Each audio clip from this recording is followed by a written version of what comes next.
Amados hermanos en el Señor Jesucristo, a la iglesia Tierra Santa al sur de la Florida, sea de parte de Dios gloria, paz y honra, y de mi amor de hermano, amor en Cristo, compañero de los fieles hermanos o de mis hermanos allá en Florida, porque yo soy uno con vosotros. Yo no me siento largo de vosotros, me siento como si estuviera ahí sentado con todos vosotros y cada vez les tengo más amor, respeto y confianza y fe en que llegarán a ser ministros del Evangelio, en especial al hermano pastor que ha confiado en mí al permitirme llevarles a ustedes el alimento espiritual, o más bien el consejo espiritual. Debido a mi trayectoria, a mi edad, a tantos lugares donde he estado, pues he adquirido mucha experiencia y a eso me dedico. Y para eso me llaman hermanos de otras iglesias, para recibir consejo, para orientarlos porque van a dar una charla y no saben cómo empezar, o preguntarme dónde está tal cosa, dónde dice tal cosa. Pues para eso Dios me puso. Como yo les digo, ya no pastoreo por la edad y por un derrame que yo tuve. Yo no sé si les he explicado, el hermano pastor les ha dicho que a veces mi voz suena media rara, que a mí hasta me da vergüenza, porque a veces estoy hablando y yo me oigo y después de que predico, vuelvo a ponerle mensaje a ver cómo me oigo y me oigo como ebrio. Yo creo que les conté que una amiga de Cotitlán, allá al norte del centro histórico de México, me dijo, ayer estabas con unas copas. Digo, no, ¿cómo se le ocurre? Yo soy cristiano. Pues sí, estabas con unas copas. Le digo, no, es que a mí me dio un derrame que me afectó la mandíbula inferior y hasta para comer a veces me afecta. Tengo que comer en pequeño y húmedo. Y a veces estoy peor que, bueno, no sé, ofender a Dios. Estoy mucho mejor ahora. Si vosotros me hubieras oído hace 2 años, le hubieras reclamado al hermano Fernando, ¿cómo vas a poner a un borracho a hablarnos a nosotros? Porque a mí me lo han preguntado, bueno, ya no, ya toda la gente que me conoce sabe. Olman, ¿usted está tomando? No, pues claro que no. Por cierto, había uno que me molestaba mucho. Después le dije yo, te castigó la lengua, porque le agarró otro derrame a él y hasta se estrelló con el carro. Tengo que visitarlo, por cierto, porque hace ya no lo visito. Pero ese se quedó hablando, pero como borracho y anda con andaelas, así como llaman. Y gracias a Dios yo todavía camino bien, y ya hablo mejor. Pero al principio yo tenía que decirle a la gente, amiga mía, después de que les hablaba, mire, doña Hortensia, o mire, doña Julana, yo le acabo de mandar un mensaje, pero no crea que estoy tomado, porque yo soy cristiano. Bueno, todo el mundo sabe que soy cristiano. Yo le mando mensajes y todo, el teléfono mío está lleno de... Bueno, hoy me dijo el compañero del comunismo, cuando yo estaba, pero es que vos solo de religión me mandabas mensajes. Digo, no es religión de Dios. Le digo, ¿o vos crees que esto se hizo solo? Y ¿cómo se llama? A mucha gente tenía yo que volverle a decir, no crea usted que yo estoy tomado, es que lógicamente el habla mía no es lo mismo de antes del derrame que ahora. Más bien alabo y glorifico a Dios porque me entienden o tratan de entenderme. Porque claro que estoy mucho mejor que antes. Estoy en una terapia del habla y la ayuda del Espíritu Santo. Aquí estoy todavía y estaré para mucho rato. Así que vaya acostumbrándose a oírme porque estaré para mucho rato. Mientras el Señor lo permita y el hermano pastor me lo permita. Bueno, hermanos, ayer hablábamos sobre la pobreza, sobre la ruina en que los judíos, junto con los no convertidos, con los gentiles, arruinaron al pueblo de Esmirna, que era un pueblo rico, en una ciudad muy rica, pero que, bueno, el diablo no descansa. Cuando va a descansar es en el lago de fuego con azufre, que yo no creo que eso va a ser un descanso muy bonito, y por la eternidad. Será cuando deje de molestarnos. Yo creo que ahí el diablo sí se va a arrepentir, cuando esté en el lago de fuego ardiendo con azufre. Yo creo que el diablo se va a arrepentir de haber hecho tanto malo, pero ya es demasiado tarde. Lo siento, cachos, como le digo yo, cachos, Satanás, pero ya no hay nada que hacer. Vamos a ver la palabra de Dios en el Salmo 106. Salmo 106. Porque esta lucha nuestra no es de ahora. Esta lucha viene desde que Dios, no que Dios existe, no, sino desde que Adán y Eva pecaron. Satanás tomó las riendas de este mundo. La Biblia lo llama el príncipe de este siglo o de este mundo. Y no se acabará, como dije, hasta para nosotros, cuando estemos en la Nueva Jerusalén. Ya hemos pasado las bodas del Cordero y todo. Para nosotros los convertidos, los que hemos sido bautizados en aguas como fe, como profesión de fe, no para salvación, sino para enseñar al mundo cuál es el verdadero bautismo. Y a la vez estamos dando una profesión de fe de que creímos en el Señor.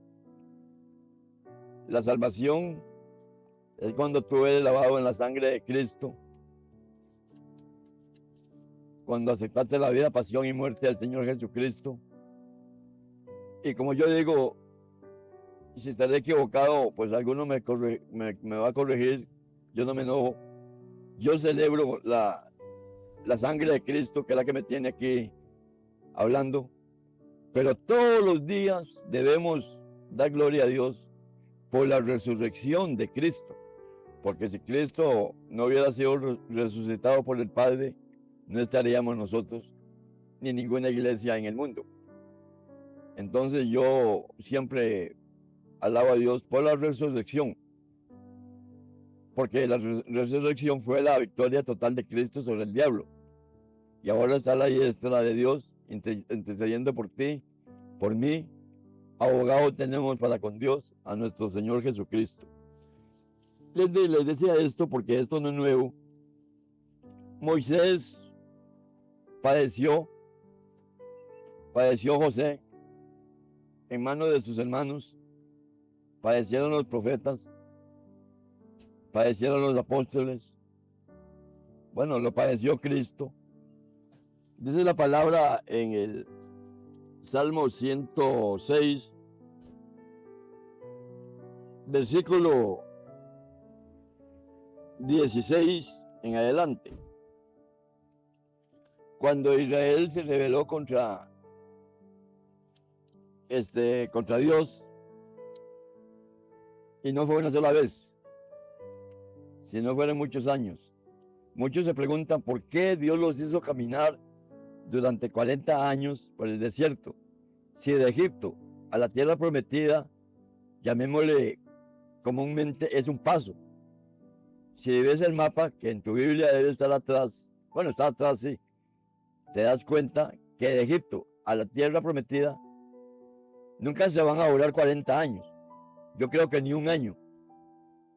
Pero aparte de peligros y fieras y todo eso, hubieran llegado en un año. Y sin embargo, el Señor los hizo caminar durante 40 años. ¿Por qué razón? Para que se fueran muriendo, se fueran exterminando todos los que se rebelaron contra Él. Así que los padres se iban muriendo. En 40 años, ¿cuántos papás se murieron y cuántas mamás se murieron? Iban quedando los hijos. Y no quedaban huérfanos porque Dios siempre estuvo con ellos. Aún dice la palabra, si mi padre y mi madre me dejaren con todo, Jehová me recogerá.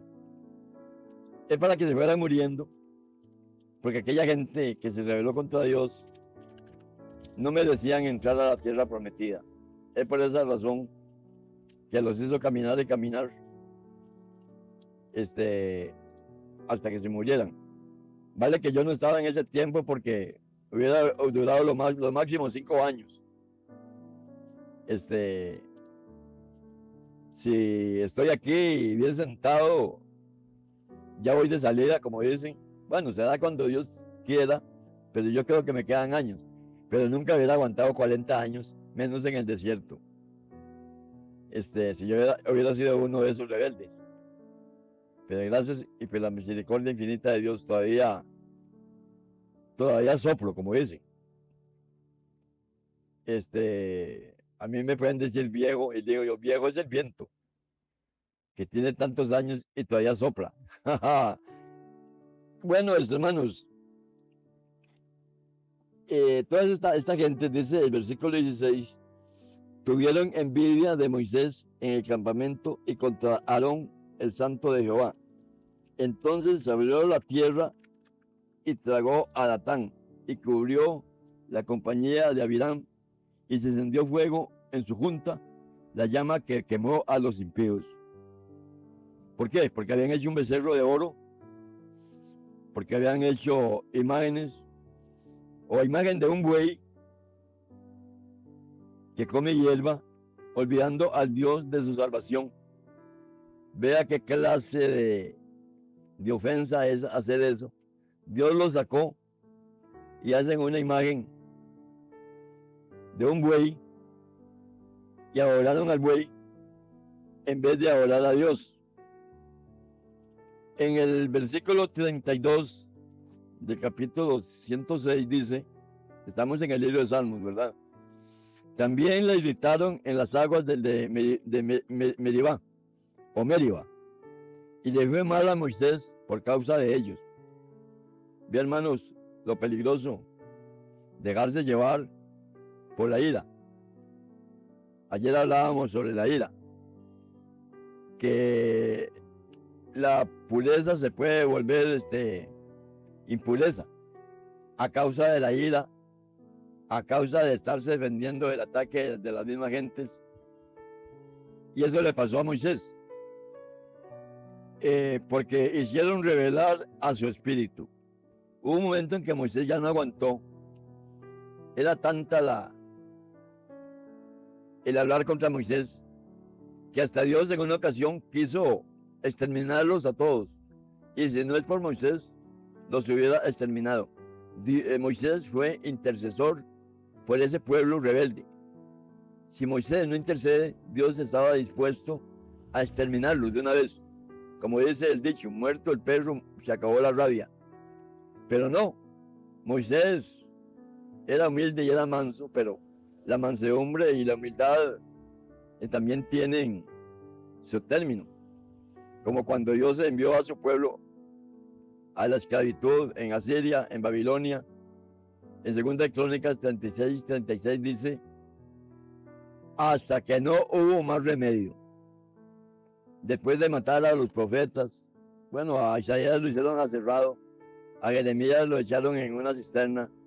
¿Qué no hicieron con los profetas que venían de parte de Dios? Bueno, fue tanto el asunto que yo sé que no estoy ofendiendo a Dios, pero hasta a Dios se le acabó la paciencia. Hasta que no hubo más remedio. Tanto trató Dios con ellos. Y llega un momento en que Dios no aguantó más y ya no podía más con ellos. Entonces, como castigo, los entregó en esclavitud, en Babilonia, en Asiria, en todo lugar.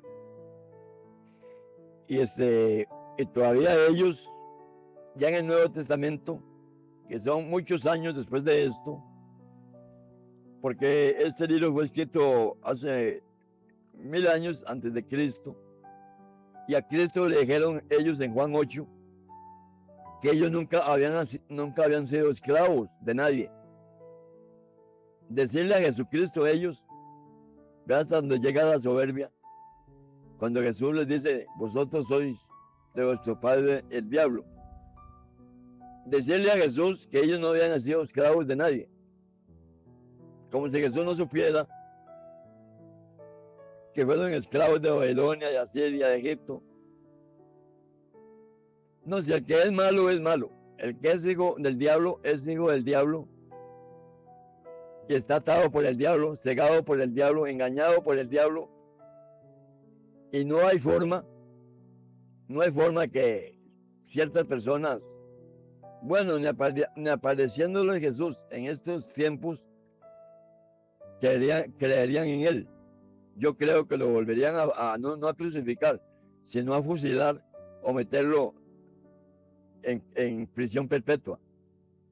Porque aún en la tribulación habrá gente que maldecirá a su Dios. Es el colmo de la maldad del hombre. Por eso Dios, en Génesis 6, es cuando dice, se dolió Dios de haber hecho al hombre. No se arrepintió porque Dios no se arrepiente de las cosas que hace, pero sí le causó dolor a Dios el comportamiento del hombre. Entonces nosotros debemos de saber que siempre, siempre, siempre habrá gente contra nosotros, contra la iglesia, incitados por otras religiones, a que nosotros no somos religión, somos hijos de Dios. No somos cristianos, somos hijos de Dios. El cristiano fue puesto como un apodo a aquellos que andaban hablando de Cristo, a los apóstoles. Entonces no tenían cómo llamarles, entonces les llamaron cristianos. Cosa que no avergüenza, pero la palabra de Dios dice, y seréis llamados hijos de Dios. Pero si se enojan cuando decimos que somos cristianos, imagínate tú y tú también, si nosotros le dijéramos al mundo que somos hijos de Dios. Lo que le dicen a uno es que nosotros somos hijos de quién entonces, de un animal. Hay que explicarle bien a la gente. Nosotros todos somos criaturas de Dios, hasta los animales. Pero ser criatura de Dios, creo que el hermano lo predicó ayer, y ser hijo de Dios es una cosa muy distinta. Igual que el trigo y la cizaña. Se parecen, pero por dentro somos distintos. Por eso cuando Dios enviará por su iglesia, enviará a sus ángeles, porque nosotros no sabemos, bueno, voy a ponerme yo. Vosotros no sabéis si yo verdaderamente soy un hijo de Dios, ni aún viéndome en persona, porque solo Dios y yo sabemos cómo estamos, cómo está la relación. Yo siempre digo, yo soy amigo de Dios. Pero tú no puedes nunca saber mi corazón, mi pensamiento. Solo Dios lo sabe. Esta lucha la tendremos todo el tiempo hasta que esto acabe. Pues sí, la palabra de Dios dice en el versículo 32 de 106 de Salmos, también le irritaron en las aguas de Meriba, y le fue mal a Moisés por causa de ellos, porque hicieron revelar su espíritu, y habló precipitadamente con sus labios. Este pueblo de Esmirna vivía en pobreza, vivía en persecución, después de ser rica, y era rica, pero en Dios. Pero en cuanto a negocios, cuanto a comercio, cuanto a ellos vivían en una pobreza total. Pero lo que Dios les aprueba es que ellos no se quejaban, seguían hacia adelante. Y eso es lo que Dios quiere, que tú no te quejes. Tenés un problema, habla con tu pastor y habla con Dios. Dios le dirá al pastor, lo aconsejará, qué es lo que tiene que decirte. O el pastor sabrá lo que tiene que decirte y enseñarte que no te enojes. Airaos, pero no pequéis. Claro que yo me he enojado. Y me he enojado bastante con la iglesia. Y con la gente que no es de la iglesia también. Porque a veces lo sacan a uno de quicio, lo sacan de las casillas. Pero sin cometer pecado. Con respecto a esto, voy a contarles una historia o leyenda que existió hace mucho tiempo. Dice así, poned atención, hermano. Hay una antigua y hermosa leyenda de una monja que soñó que veía a otras 3 monjas orando. Mientras estaban de rodillas, el maestro se aproximó a ellas. Al aproximarse, a la primera se inclinó con tierna solicitud y le sonrió con una sonrisa llena de amor, hablándole con palabras plenas de dulzura y suavidad. Luego se aproximó a la segunda, sobre cuya cabeza solo puso su mano, mirándola con tierna aprobación. Pero de la tercera pasó casi bruscamente, sin una palabra o una mirada. O sea, como si no existiera. Sí, yo sé lo que estás pensando. Que era la más mala. Pero te voy a dar la respuesta.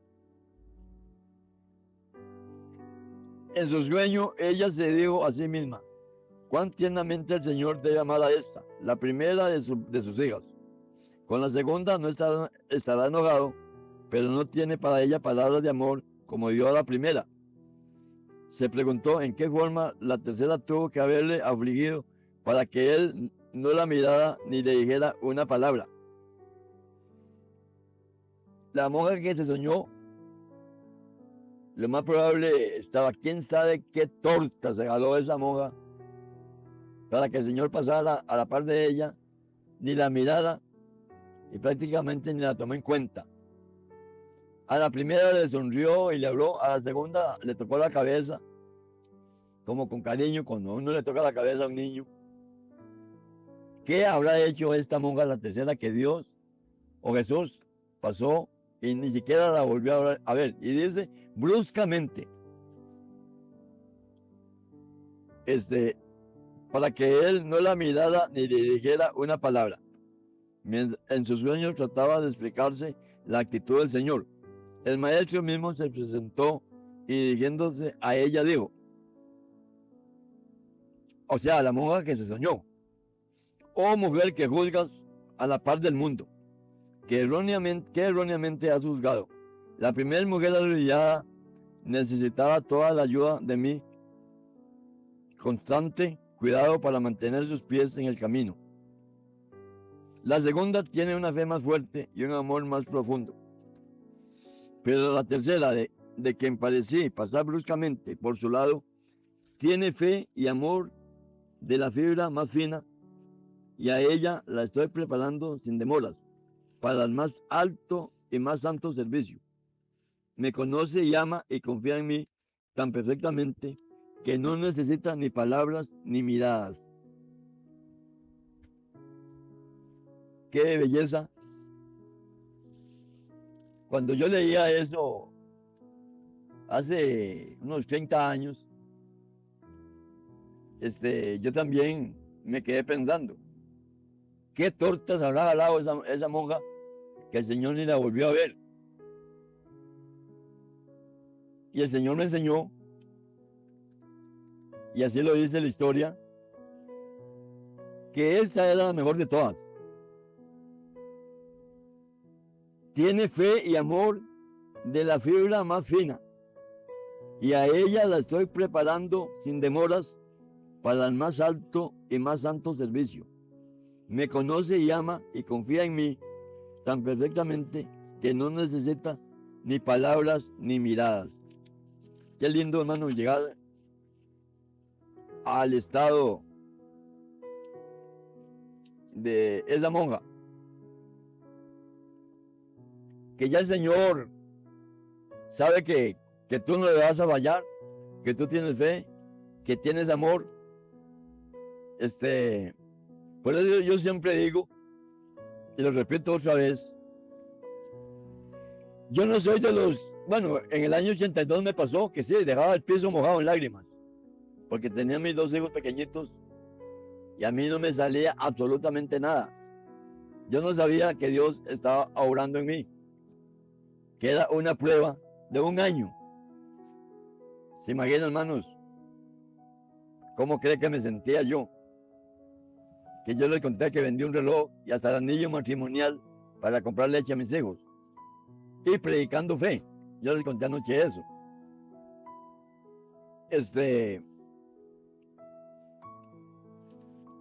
Y sin embargo, Dios no me decía nada. Silencio total. Yo no me quejaba. Porque todas las noches tenía que predicar en cualquier iglesia. Me invitaban en todo lado. Y a predicar fe. Solo fe predicaba. No es que predicaba en las iglesias lo que prediqué en la anterior y en la tras anterior. No, siempre palabra distinta, pero siempre tenía que ver con fe. Que llegó el momento en que yo le dije, Señor, ya ni yo creo lo que predico. Pero pasé la prueba. Luego el Señor me siguió usando. Yo no soy de los que lloro ahora, sino que yo digo, yo soy amigo de Dios. Él sabe lo que yo necesito. No tengo que pedirle mucho. No tengo que estar ahí, el deme, porque siempre me da. Si yo sé que el Señor me lo va a dar, ¿para qué le voy a estar pidiendo? Claro que he pasado momentos de angustia. Es lógico. He pasado momentos de dolor. Pero yo sé que van a durar poquito. Ya no va a ser como el año 1982, que fue todo 1 año. Y de veras, lo que yo he pasado ahora,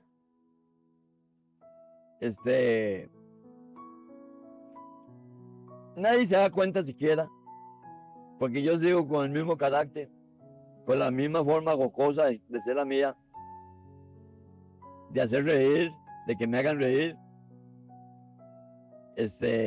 porque esa es mi vida, así me hizo Dios, me hizo alegre. Bueno, me decía un señor que venía a mi casa, qué raro usted, porque yo tengo un desgaste crónico en la columna. Está enfermo, pero a usted no se le nota. Siempre está alegre, siempre está risueño. Yo le decía, mire Max, ni usted ni nadie tiene la culpa de lo que a mí me pase, porque yo me voy a enojar con usted. Yo sigo igual, tenga dolor o no tenga dolor, tenga un 5 o no tenga un 5, porque sé en quién he creído.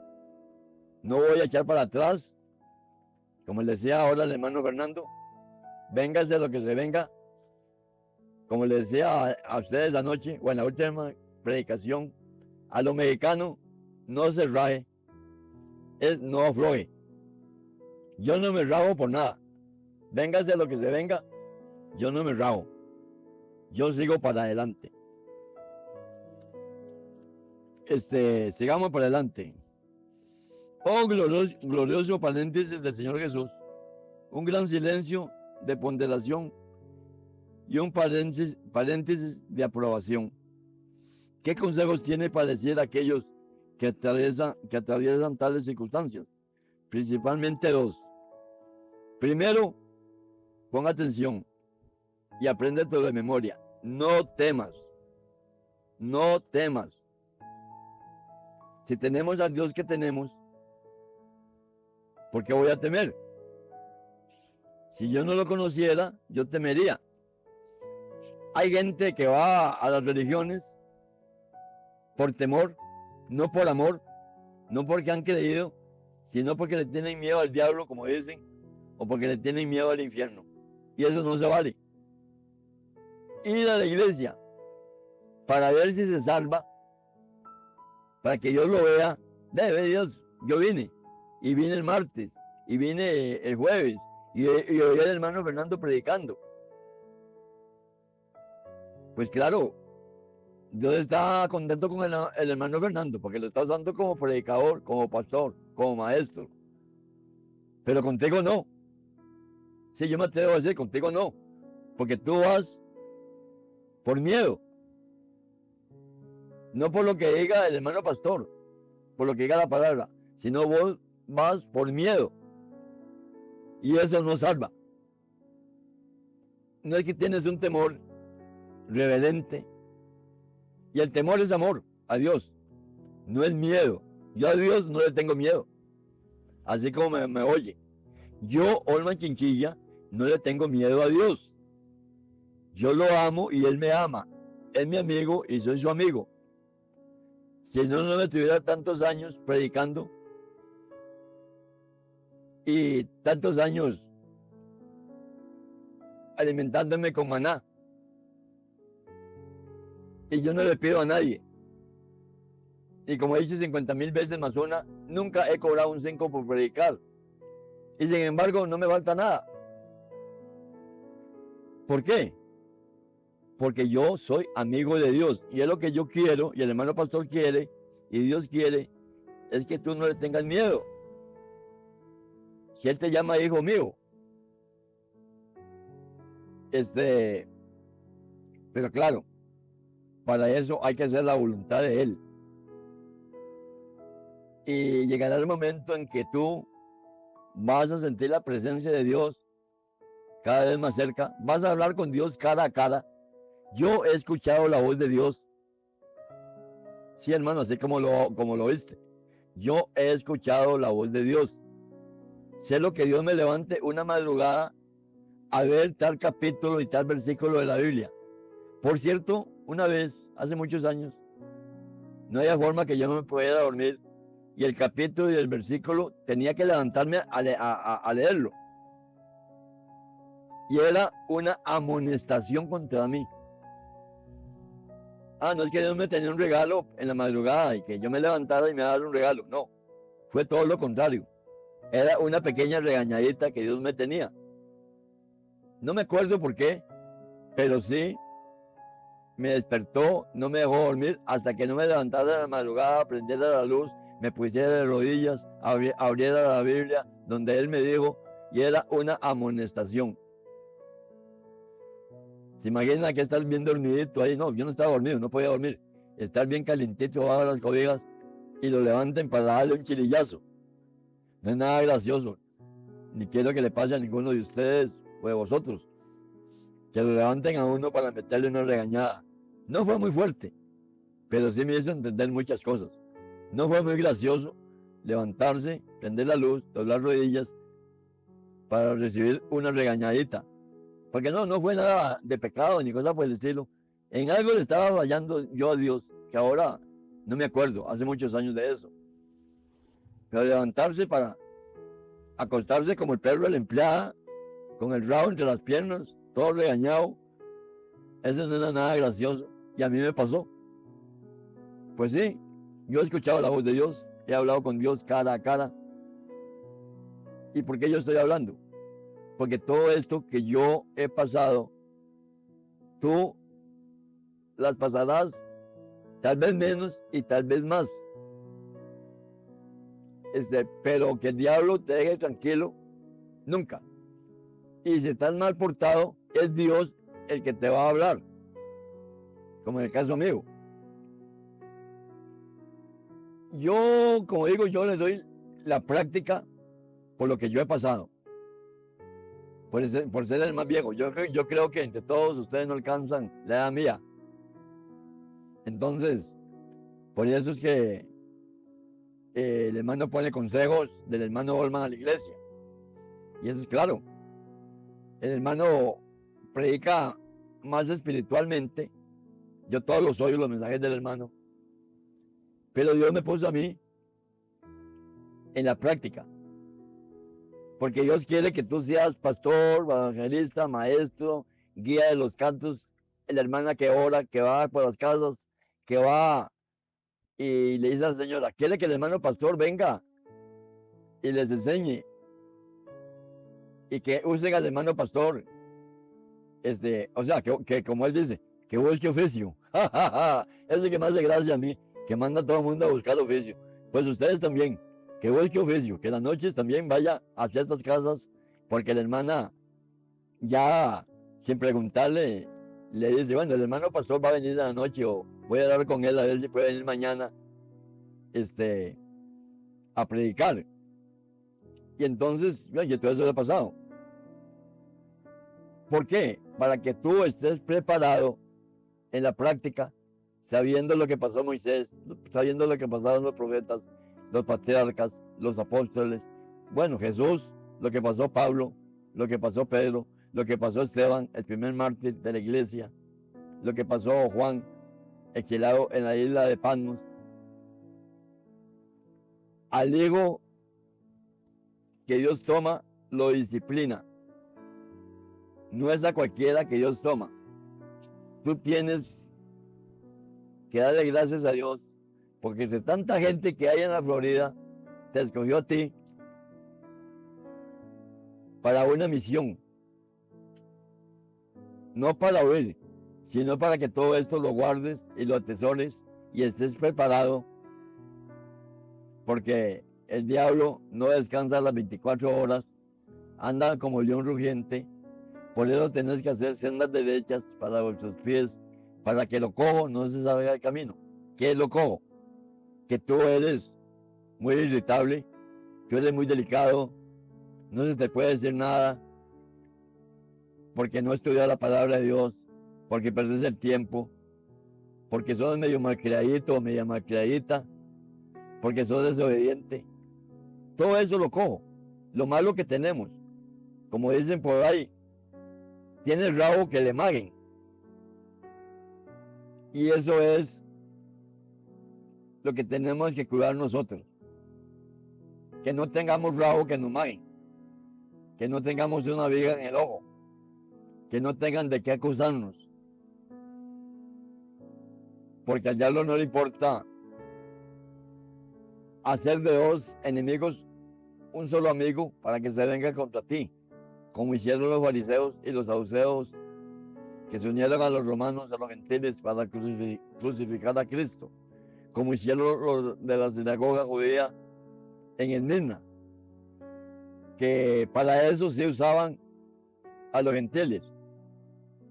No los querían, se tenían que sentar aparte, si es que les permitían, pero no podían sentarse juntos, un judío con un gentil. Pero para darle duro a la iglesia, al diablo, ¿qué le importa? Lavarle el coco a los judíos para que acepten a los gentiles y ataquen a la iglesia de Esmirna en la forma tan grosera y cruel como la trataron. Por eso la palabra de Dios dice, no temas. Segundo, sé fiel hasta la muerte. Al leer esta carta, lo que más me llamó la atención fue descubrir que no hay ni una sola promesa de que serían librados de su sufrimiento. No, antes les dice que mayores pruebas vendrán sobre ellos. Y el no temas son palabras preparatorias que les advierte antes que pasen por la prueba. Es lo que estoy diciendo yo.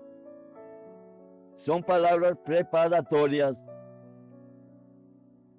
Se imagina, hermano, está pasando por lo que estaba pasando en la iglesia de Esmirna, y todavía el Señor les dice que les faltaba todavía más pruebas y ser fiel hasta la muerte. Es ahí donde muchos que fueron y ya no están, como dice Juan, si salieron de nosotros era porque no eran de nosotros. Hay que ser muy valiente, hay que negarse a uno mismo para servirle al Señor. Sé fiel, cree aún. Vive dentro de esta grande seguridad. No cuestiones, no dudes de mí, depende de mí. Sí, todo depende de Dios, hermanos. Depende de mí. Yo tengo un problema y tranquilo. Yo no puedo hacer nada por mí. Dependo de Dios. Y eso es lo que tenemos que aprender, a depender en todo de Dios. Depende de mí, no es de ti, es de mí. dice el Señor. El Señor no quiso decir esfuérzate y hazlo, simplemente quiso decir confía en mí. No intentó aconsejarles que ciñesen sus lomos y determinaran llevar el negocio hasta el fin. Esto sería una manera muy pobre y triste de intentar atravesar los tiempos de prueba. Más bien quiso decir, confía en mí, déjame ser tu fuerza. Yo estoy vivo, dice el Señor, y estuve muerto. Yo he ido hasta sus mismos confines.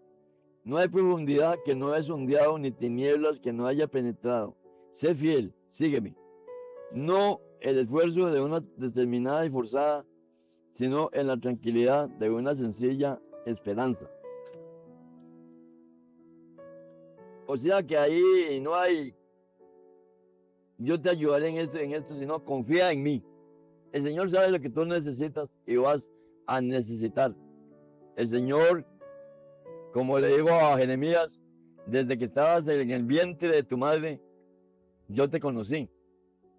El Señor todo lo conoce. Desde que estamos en el vientre de nuestra madre, el Señor nos conoce.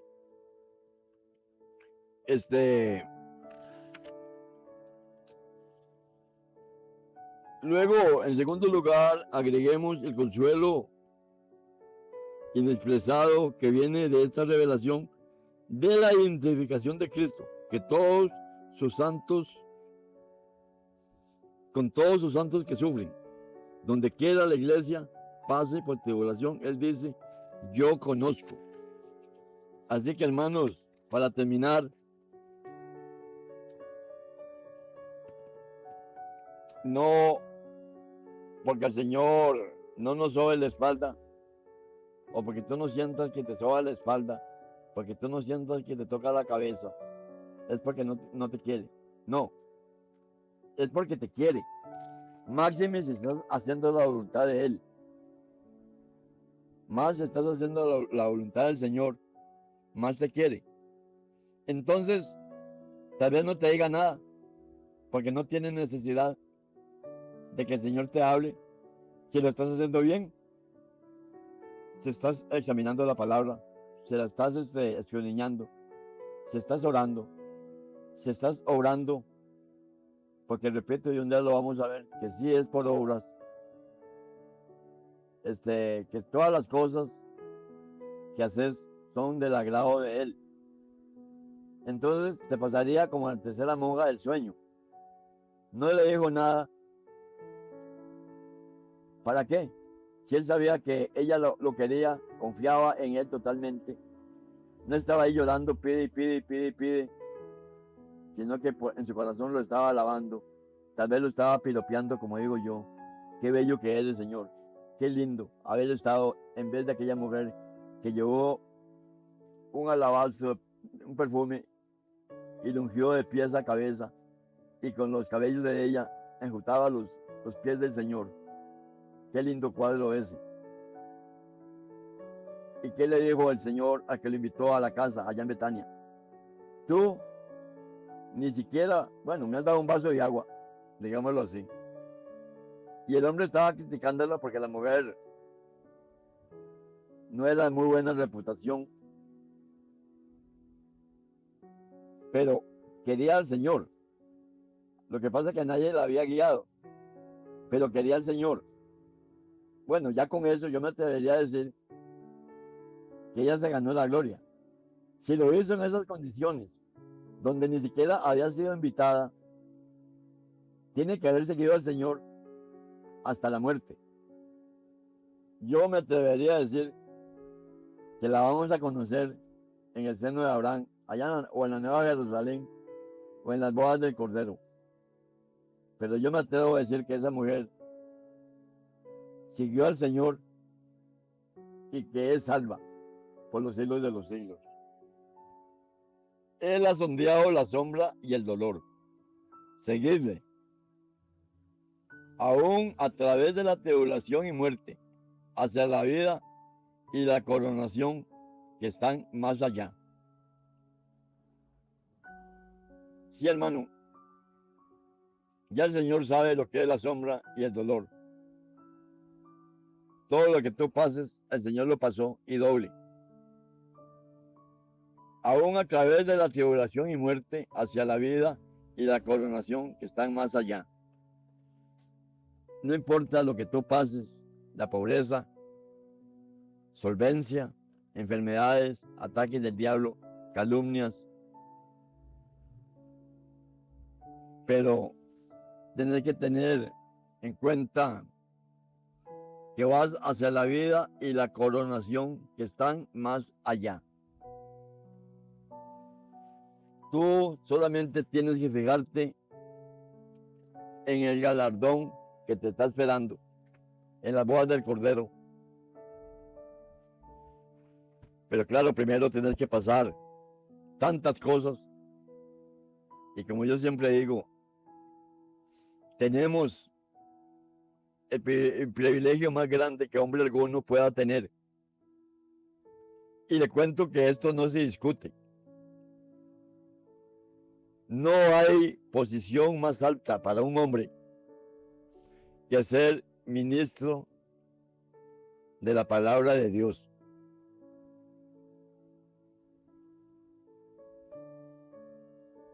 ¿Cuánto le ha costado al hermano Fernando? ¿Cuánto me ha costado a mí llegar hasta aquí? Ahora, escójame cualquier presidente, cualquier senador, cualquier juez, cualquier rey, cualquier príncipe que pueda tener la virtud y el privilegio que tiene el hermano Fernando y que tengo yo, de hablar de parte del Dios Todopoderoso, de aquel que hizo los cielos, la tierra y el mar y todas las cosas que en ellos hay.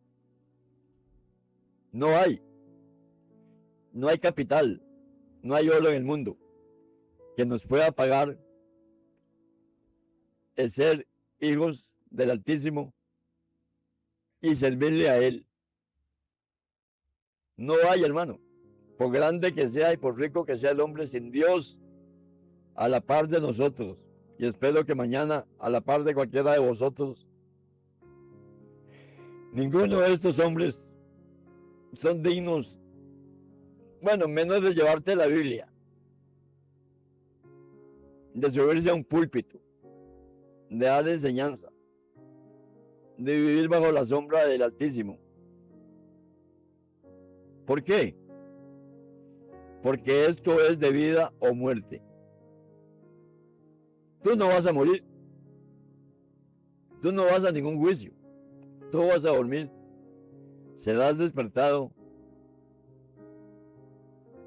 Vas a las bodas del Cordero, así como quien dice nada. Luego vas a reinar con Cristo por la eternidad. ¿Cuál hombre de estos, si no se arrepiente, puede llegar a arrimarte a la par tuya y poder decir, yo soy más grande que este? Ninguno, ninguno. Porque ser presidente de una nación, ser senador, ser juez, se puede ganar a través del estudio, a través de la inteligencia, a través del dinero. Pero nada de eso conduce al camino que lleva a la eternidad. Solamente si se arrepintieran. Cosa que es muy, muy, muy difícil. Es más fácil que pase un camello por el hueco de una aguja, ¿cómo es que dice? Que un rico entre al reino de los cielos. Eso que el Señor dice, no son las agujas de coser a mano ni a máquina, no son agujas que compramos en la pulpería, sino que se refiere a las endijitas que hay en el muro de Jerusalén. Porque el muro de Jerusalén no es repellado, ni es de cemento, ni lo hicieron albañiles ahí, sino que tiene ciertas endijas donde los judíos ponen sus peticiones, sus quejas, sus oraciones, las hacen escritas y las meten ahí. Bueno, es más fácil que un camello pase por ahí que un rico entre al reino de los cielos. Dios los bendiga, hermanos. Ahí seguiremos si Dios no ha venido esta noche. Si el hermano pastor lo permite, ahí seguiré yo dándole y dándole. Y no crean que a mí me cansa. Y espero en Dios que a usted no les canse, porque son experiencias que les servirán de mucho en un futuro. Si ustedes quieren, sigo unas 5 horas más, pero sé que tienen que ir a dormir, o a trabajar, o a hacer lo que sea. Pero si por mí fuera, aquí sigo. Dios y Padre Santísimo, Dios Todopoderoso, te alabo, Dios, te doy toda la gloria y toda la honra, porque me has permitido a mí dirigirme a los hermanos del Movimiento Mundial Tierra Santa, allá en la Florida. Yo te pido que tú les des sabiduría, como dice Santiago 1:16, si a alguno le falta sabiduría, pídala a Dios y Él la dará abundantemente. Gracias, Señor, por este privilegio que me has dado. Gracias te doy por cada hermano. Guíalos tú a través del Espíritu Santo, para que no se les olvide ningún consejo, ninguna palabra, ni los mensajes que el hermano y otros hermanos les han dado. Las predicaciones del hermano Fernando sean ungidas por el poder del Espíritu Santo, lo mismo que a él, su esposa y cada hermano. Gracias te doy, mi Dios, porque por misericordia y por amor tuyo todavía puedo hablar de ti, de las experiencias que Jesucristo pasó en su vida, pasión, muerte y resurrección, por las que he pasado yo y los hermanos también de otros países, de otras congregaciones que predican la sana doctrina. Así te pido también y te doy gracias por estos hermanos de la Iglesia Tierra Santa, que ninguno se pierda, que los hermanos de más tiempo de estar contigo sean guías para aquellos que van llegando, y así también ayuden al hermano Pastor Fernando. Y gracias a ti, Fernando, en el nombre de Cristo, por darme esta oportunidad, este privilegio de poder compartir contigo a los hermanos lo que el Señor nos da para su alimentación, para su preparación, para prepararlos para el ministerio y los dones y talentos que el Señor les dará. Gracias, hermano Fernando. Gracias a tu esposa. Gracias, mi hermanita, mi hermanito. Aunque hayas llegado hoy, para ti también va las gracias y la bendición del Padre, del Hijo y del Espíritu Santo. Buenas noches, hermanos. Que Dios los bendiga. Y gracias. Gracias, hermano, porque tú estás en el camino del Señor, porque has tenido la paciencia de oírme. Gracias por todo. Muy buenas noches, o buenos días, o buenas tardes. No sé a qué hora lo van a oír, pero el tiempo y el espacio le pertenecen al Señor. Yo cumplo con lo que el Señor me manda, y tú debes cumplir con lo que has escuchado, mis consejos y las predicaciones de otros hermanos de la misma congregación y el hermano pastor Fernando Chinchilla. Gracias, hermanos. Dios los bendiga. Amén y amén.